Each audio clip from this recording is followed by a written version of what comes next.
నమస్తే. పంచభూతాలంటే ఏంటి? మనకు తెలిసినవే. స్పెసిఫిక్‌గా చెప్పగల గూగుల్‌లో సెర్చ్ చేసినా తెలిసిపోతుంది. ఇది చిన్న పాయింట్. కానీ దీనివల్ల వాస్తు ప్రభావం ఎంతుంటుంది? ఎట్లా ఉంటుంది? సో, పంచభూతాలంటే భూమి, ఆకాశము, గాలి, నిప్పు, నీరు. పంచభూతాలు. ఇది మీరు కొంచెం సెన్సిటివ్ అవుతే అంటే ఇవి మనతో పాటు ఉంటాయి కాబట్టి, మనలో ఉంటాయి కాబట్టి, మనం దీనితో పాటు మమేకమైతే అంటే అండర్‌స్టాండింగ్ పెరిగితే మీరు దీని ప్రభావం ప్రతి చోట చూడగలుగుతారు. అంటే మీకు గాలి మీతో గైడ్ చేస్తుంది. వాటర్ మిమ్మల్ని హీల్ చేస్తుంది. అగ్ని మీకు ఎనర్జీనిస్తుంది. ఇవన్నీ మీరు కొంచెం స్పిరిచువల్ టచ్‌లో ఉంటే తప్ప దీని ప్రాముఖ్యత అర్థం కాదు. Fire, water. మీరు వాటర్ లేకపోతే బతకలేరు కదా! సూర్యరశ్మి లేకపోతే ఏ ప్రాణి జీవించలేదు. సూర్యోపాసన విధంగా మేము సూర్యోపాసన చేస్తుంటాం, ఇనిషియేట్ చేస్తుంటాం. అర్క విద్యలో వాస్తు గురించి చాలా క్లుప్తంగా బేసిక్ వాస్తు చెప్తుంటాం. వాళ్ళకి నేర్చుకున్న తర్వాత వాళ్ళు కంపల్సరీ దాన్ని ఇంప్లిమెంట్ చేస్తారు. బికాజ్ అది ప్రతి ఒక్క పాయింట్ క్లియర్‌గా మెన్షన్ చేసి ఉంటుంది. సో, అదొక్కటే కాకుండా ఈ పంచభూతాలు మన ఇంట్లో ఎక్కడెక్కడ ఉన్నాయి మీకు అబ్జర్వ్ చేశారా? ఈస్ట్, వెస్ట్, నార్త్, సౌత్‌లో ఈశ్వరుడు ఈశాన్యంలో ఉంటాడు. అక్కడ వాటర్ ఫ్లో ఎక్కువ ఉండాలి. అంటే నార్త్ ఈస్ట్ కార్నర్‌లో వాటర్ కంటెంట్ ఎక్కువ ఉండాలి. అంటే వాటర్ ఫ్లో ఎటు ఉన్నా సరే అక్కడికే వచ్చి చేరాలి. వాటర్ ఫ్లో ఎక్కువ ఉండాలి అక్కడ. అది కాకుండా అగ్ని సౌత్ ఈస్ట్‌లో ఎక్కువ ఉండాలి. అందుకే అక్కడ కిచెన్ ఉంటుంది. ఫైర్ ఎలిమెంట్ అక్కడే ఉండాలి. పొరపాటుగా వాటర్ అక్కడ ఉండకూడదు. వాటర్ అక్కడ ఉంటే దారుణాలు జరుగుతాయంట నేను. అంటే హెల్త్ ఇష్యూస్ వస్తాయి, జనాలు కొట్టుకుంటారు, ఇంట్లో సాటిస్ఫాక్షన్ ఉండదు. చాలామంది నేను వాస్తు కన్సల్ట్ అయినప్పుడు మాది బాగానే ఉందండి, బేసిక్ వాస్తు ఫాలో అవుతామండి, ఏం ప్రాబ్లం లేదంటారు. కానీ వాస్తుకు తీసుకెళ్ళినప్పుడు బేసిక్ వాస్తు ఫాలో అయితే మినిమం హ్యాపీనెస్ ఉండాలి అక్కడ. బేసిక్ వాస్తు ఫాలో అయినప్పుడు ఇంట్లో ఆనందం ఉండాలి. బేసిక్ వాస్తు బాగున్నప్పుడు మొగుడు కష్టపడొచ్చిన వైఫ్ కష్టపడొచ్చి ఇంటికి రాగానే ప్రశాంతమైన నిద్ర పట్టాలి. లేదంటే దాంట్లో ఎక్కడో ఒకటి దోషం ఉందని గ్రహించండి. అయితే నేను వెళ్ళినప్పుడు సౌత్ ఈస్ట్ కార్నర్లో కిచెన్ ఎక్కడ ఉంటుందో అక్కడ ఫైర్ ఉండాలి అంట. కానీ లేదండి ఫైర్ ఉంది, కరెక్ట్గానే ఉంది అంటారు. కానీ ఆ పక్కన బాల్కనీ ఉంటుంది, అక్కడ ట్యాప్ ఉంటుంది, అక్కడ వాటర్ ఉంది, ఉండకూడదు అక్కడ. అది వెళ్ళిన తర్వాత కానీ తెలియదు అనమాట. ముందు బాగానే ఉందండి, అడ్జస్ట్ అయిపోతుంది అంటారు. కానీ అంతా చేసుకుని అక్కడ వాటర్ ఫ్లో అక్కడే ఉంటుంది అనమాట. అంటే వాష్ బేసిన్స్ ఏమైనా క్లీన్ చేసినా, వాష్ బేసిన్ నుంచి వాటర్ ఫ్లో వచ్చినా, సామాన్లు ఏమన్నా గిన్నెలు క్లీన్ చేసినా, ఏం చేసినా అక్కడే మొత్తం వాటర్ స్టోర్ ఉండకూడదు అక్కడ. అది నన్ను తీసుకెళ్ళినప్పుడు కానీ అది బయటపడదు. అందుకే బ్యాడ్ వాస్తుని రైట్ ఇన్ఫర్మేషన్ ఉన్న పర్సన్ ద్వారా చూపిస్తే మనకి కొంచెం క్లారిటీ వచ్చి మనం రైట్ స్టెప్స్ చేసుకోవచ్చు. వాస్తు అంటే భయపడకూడదు, అది మన శాస్త్రం, దాన్ని మనం గౌరవించాలి. ఇది వాటర్ ఎలిమెంట్, ఫైర్ ఎలిమెంట్. అది కాకుండా మీరు బ్రహ్మస్థానం మీరు గమనించి ఉంటారు కదా, పూర్వకాలంలో బ్రహ్మస్థానం మిడిల్లో బాగా గాలి ఓపెన్ స్పేస్ ఉండేది. దాన్ని ఆకాశం, మనకు ఆకాశతత్వం కనిపిస్తుంటుంది కదా. అది కాకుండా నైరుతి అంటే ఎక్కడ సౌత్ వెస్ట్ కార్నర్లో మాస్టర్ బెడ్రూమ్ అంటాం. అక్కడ వెయిట్ ఎక్కువ ఉండాలి. ల్యాండ్ పవర్, స్ట్రాంగ్ ఫౌండేషన్ అక్కడే ఉండాలి, వెయిట్స్ ఎక్కువ ఉండాలి. అక్కడ భూమి పవర్ అంటాం.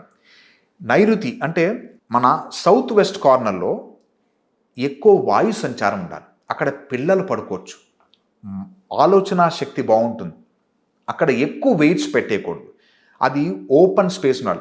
అందుకే అటు సైడ్ విండోస్, డోర్స్ ఓపెన్గా ఉండాలి, ఎక్కువ వెంటిలేషన్ రావాలి. ఇవన్నీ పంచభూతాలతో కన్స్ట్రక్ట్ చేసినలాగే ఉంటుంది. అందుకే పంచభూతాలు మనలో కూడా ఉన్నాయి. జఠరాగ్ని అంటే ఆకలి వేసినప్పుడు పొట్టలో మంట వస్తుంటుంది, మీరు గమనించారా? అది అగ్నిస్వరూపం. ఏదా వేసినా సరే, ఏది తిన్నా సరే అది ఆవిరైపోతుంటుంది, అది అరిగిపోతుంటుంది. అందుకే అగ్నిర్ముఖో సూర్య అంటాం. అంటే ఈ దేవతలందరికీ రైట్ మార్గం ఏది వాళ్ళకి అర్పించాలంటే అగ్ని ద్వారా అర్పిస్తే ఆయనకి త్వరగా చేరుకుంటుందని భావిస్తూ మనం పూజలు చేస్తుంటాం. మీరు పొద్దున్న లేచిన వెంటనే ఒక చిన్న దీపం వెలిగించి దండం పెట్టండి, అగ్ని ఉంది అక్కడ. ఆ భావంతో మీరు పూజ చేయండి. ఏదో దీపం వెలిగించామని కాకుండా అగ్నిర్ముఖో సూర్య, అగ్ని ద్వారా మన ప్రార్థనలన్నీ చెప్తున్నాము. భగవంతుడు వింటాడు, మీ కోరికలు నెరవేరుతాయి అనే భావన, సద్భావంతో ఉంటే మీరు పూజా పద్ధతి మారిపోతుంది. ఈ పంచభూతాలు ఎప్పుడు బ్యాలెన్స్గా ఉండాలి. మనలో పంచభూతాలు ఎలా ఉన్నాయో ఆ ఇంట్లో వాస్తు ప్రకారం ఫైర్ అనేది అక్కడే ఉండాలి. ఒకవేళ ఫైర్ అక్కడ లేకపోతే ఏమవుతుంది అంటారు. అంటే అగ్నిశక్తి కరెక్ట్గా లేకపోతే మనిషి ఎవడు ఉంటాడో, అంటే ఆ ఇంట్లో ఎవరు ఓనర్, ఆ ప్రాపర్టీ ఓనర్ ఎవరు ఉంటారో వాళ్ళకి మంచి చెడు 60% వస్తుంది వాళ్ళకి. ఒకవేళ రెంట్కి ఇచ్చారు, దానికి ఓనర్కి 60% ఉంటుంది, రెంట్కు ఉన్న వాళ్ళకి 40% వస్తుంది. ఓనరే ఉన్నాడు, 100% వస్తుంది వాళ్ళకి ఎఫెక్ట్. అంటే చెడు కానీ మంచి కానీ 100% ఆ ఓనర్కే వస్తుంది. అది ఎవరైనా రెంట్కి ఇస్తే రెంట్కి ఇచ్చిన వాళ్ళకి 40%, ఓనర్ ఎవరున్నారో వాళ్ళకి 60% వస్తుంది. అంటే ప్రభావం ఎక్కడున్నా కంపల్సరీ మీ పైన పడుతూ ఉంటుందని గమనించండి. మీరు ప్రాపర్టీ ఎప్పుడైనా కొన్నా సరే ఈ ఎలిమెంట్ గుర్తుపెట్టుకోండి, ఈ పాయింట్ గుర్తుపెట్టుకుంటే ఓకే, ఆ వాస్తు కూడా, ఆ ఇంటి వాస్తు కూడా, నేను రెంట్కి ఇచ్చిన ఈ వాస్తు కూడా నేను చూపించుకోవాలి, దాన్ని కూడా రెక్టిఫై చేసుకున్నాం. ఒక చిన్న కరెక్ట్ వాస్తు హౌస్ అంటే ప్లాట్ రెక్టాంగిల్ స్క్వేర్లో ఉండాలి, మ్యాండేటరీ. చిన్న స్పేస్లో కట్టుకుంటారు చాలామంది, అక్కడి నుంచి కమాండ్ చేస్తారు. తెలుసా మీకు అది? వాస్తు ప్రభావం అంత పవర్ఫుల్ ఉంటుంది. చాలామంది కొన్ని ఎకరాలు కొనేసి ఒక చిన్న పెంట్ హౌస్ వేసుకుంటారు. తెలుసా? వాళ్ళు చాలా రిచ్ అయి ఉంటారు. మీరు ఒకసారి గమనించండి. రిచ్ అంటే ఓన్లీ మనీ కాదు, వాళ్ళకి పెద్ద మనస్సు ఉంటుంది. వాళ్ళు ఏదైనా సరే దిల్దార్గా చేస్తారు. కుళ్ళుకోరు వాళ్ళు దాన ధర్మాలు ఎక్కువ ఉంటాయి. ఇది అబండెన్స్ ఎక్కువ ఉంటే వస్తుందంటే నాకు లేమి లేదు, నాకు అయ్యో ఇది తక్కువ ఉంటుంది కాబట్టి మనం ఆ స్టింజినెస్, ఆ కోపము, ఆ తిక్క, ఆ వెర్రి, ఆ పైసలు దాచిపెట్టుకోవడం ఇలా చేస్తుంటాం. మనం దిల్దార్గా ఖర్చు ఎప్పుడు చేస్తాం? మనకి అబండెన్స్ ఎక్కువ ఉంది అన్నప్పుడే ఖర్చు పెడతాం. ఆ అబండెన్స్ ఎప్పుడు వస్తుందంటే కరెక్ట్ వాస్తులో ఉన్నప్పుడు దీని ప్రభావం చాలా బాగా కనిపిస్తుంది. ఇది ఒక రీజనే కాకుండా ఇలాంటి రీజన్ మీకు తోడైతే మీరు బెటర్గా పర్ఫామ్ చేయొచ్చు, మీరు బెటర్గా ఉండొచ్చు, మీకు ఒక ధైర్యం ఉంటుంది. అందుకే అగ్నిశక్తి లేనప్పుడు ఇంట్లో వాళ్ళలో ఫైర్ ఉండదు. అంటే ఏదో సాధించాలనే ఫైర్ ఉండదు. మీరు గమనించండి. ఒకవేళ ఫైర్ ఎలిమెంట్ అక్కడ లేకపోతే కంపల్సరీ ఇంట్లో పెద్ద కొడుకు ఎక్కువ యాక్టివిటీస్ చేయడు, ఇంట్లో పెద్ద కొడుకు సరిగ్గా డల్గా ఉంటాడు, ఇంట్లో వాళ్ళకి హెల్త్ ఇష్యూస్ వస్తుంటాయి, ఇంట్లో వాళ్ళు ఫైట్ చేస్తుంటారు. ఇవన్నీ మీరు గమనించాలి. ఇది ఒక్కటే రీజనా అని దాన్ని పట్టుకోకుండా, ఇది ఒకవేళ రీజన్ అయి ఉంటే దీన్ని మనం రెక్టిఫై చేసుకునే సంకల్పం పెట్టుకుంటే మీకే మంచిది కదా. దీనివల్ల ఆల్రెడీ ఉన్న సమస్యలు ఉన్నాయి, సమస్య నుంచి బయటపడే సొల్యూషన్ చెప్తున్నాను నేను. ఇది మీరు గమనించి దీన్ని ఒక బుక్లో రాసుకుని దీన్ని రెక్టిఫై చేసుకోవడానికి ట్రై చేయండి. లేకపోతే ఈ ఇంటి నుంచి మంచి వాస్తుకు వెళ్ళడానికే ట్రై చేయాలి. ఇంకొకటి, వాస్తులో వాయు సంచారం లేదు చాలామంది ఇంట్లో లోపల లాక్ వేసేసుకుంటారు, వెంటిలేషన్ ఎక్కువ ఉండదు, టైట్ చేసేస్తారు, విండోస్ పెద్దగా ఉండదు, చిన్న చిన్న పెట్టుకుంటారు. ఆ గ్రిల్ అనేది చాలా సన్న గ్రిల్స్ ఉంటాయి, ఎక్కువ హోల్స్ ఉండకుండా, పెద్ద లైన్స్ లేకుండా టైట్గా పెట్టేస్తారు. మీరు గమనిస్తే ఆ ఇంట్లో ఆలోచన శక్తి ఉండదు, సమస్యని ఎదిరించే శక్తి ఉండదు. వాళ్ళు చాలా డల్గా ఉంటారు, లేజీగా ఉంటారు, శూన్యం అయిపోతుంటారు. అంటే ఈ సమస్య ఏమైనా ఉందా, దాని గురించి సొల్యూషన్ వెతుకుదామనే థాట్ ప్రాసెస్ తగ్గిపోయి వాళ్ళు దాంట్లోనే అక్కడే ఉంటారు, వాళ్ళు బయటికి రాలేరు. అందుకే బ్యాడ్ వాస్తు రాగానే మీ ఆలోచనలు, మంచి ఆలోచనలు తగ్గిపోతుంటాయి. మీరు పూజలు చేసేవారు పూజలు చేయరు, మీరు దేవుడికి దండం పెట్టేవారు దండం పెట్టరు, పొద్దున 6 గంటలకి ఈవినింగ్ 6 గంటలకి దీపం వెలిగించరు. ఇవన్నీ చిన్న చిన్న సిమ్టమ్స్. మనం కరెక్ట్ దారిలో ఉన్నామా, మన వాస్తు బాగుందా లేదా, చిన్న సమస్య అవ్వగానే పడిపోయామా లేదా, పడిపోతున్నామంటే సమస్య రాగానే గుర్తుపెట్టుకుని, సమస్య రాగానే మీకు భగవంతుడు సమస్య ఇచ్చాడంటే నువ్వు దీన్ని దాటితే తప్ప నీకు నెక్స్ట్ టార్గెట్ రీచ్ అవ్వలేరు అని గుర్తుపెట్టుకోవాలి. చాలామంది అంటారు నేను ఇంకో ఇంటికి మారానండి అంతా రాంగ్ జరుగుతున్నాయని.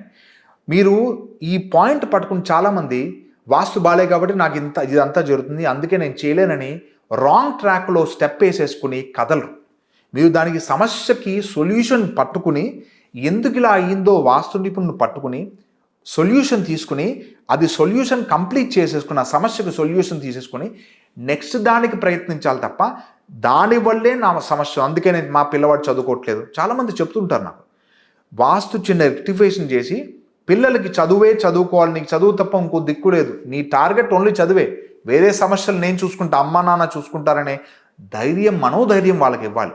వాళ్ళకు కూడా పిల్లలకి, ఇంట్లో ఉన్న పిల్లలకి, ఇంట్లో ప్రతి ఒక్కరికి వాస్తు ప్రాబ్లం ఉంది కాబట్టి ఇదంతా అవుతున్నాయని భయాందోళన కలిగించకుండా, అది పెద్దలుగా మీరు అండర్స్టాండ్ చేసుకుని దాన్ని దిగమింగి దానికి సొల్యూషన్ ఏదో పట్టుకోవాలి తప్ప, దాన్ని భ్రమలా భావించి, అదే పెద్ద కొండలగా భావించి మీ తలపైన పెట్టుకుని సమస్యని ఇంకా జటిలం, ప్రాబ్లమాటిక్, చాలా పెద్దగా చేయకుండా దాని సొల్యూషన్ చూసుకోవాలి. అందుకే నైరుతి మూల అంటే మాస్టర్ బెడ్రూమ్ సైడ్ ఎవరు పడుకుంటారో వాళ్ళే ఇంట్లో అంతా కమాండ్ చేస్తారంటారు.